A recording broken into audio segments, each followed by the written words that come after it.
Benro's Rhino Tripod family has a kit for everyone.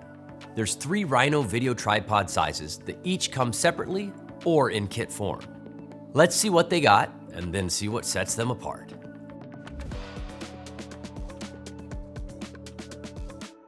They all have quick and sturdy flip locks, reverse folding legs, rubber and spiked feet, multiple leg angles, a center column with weight hook, a leveling ball, and by taking out the center column and unscrewing one of the legs, you can attach them to make a video monopod.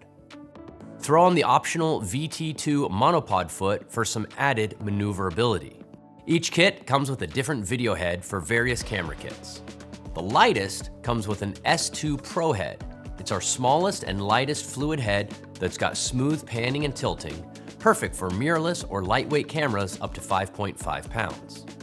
Next up is the S4 Pro kit, a fluid head capable of holding up to 8.8 pounds.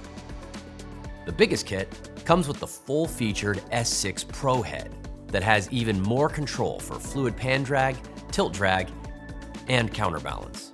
It's a great fit for rigs up to 13.2 pounds. Lastly, they all come with a comfy carry case when you're ready to go. Lightweight or loaded up, there's a Rhino Tripod kit ready for your video shoot.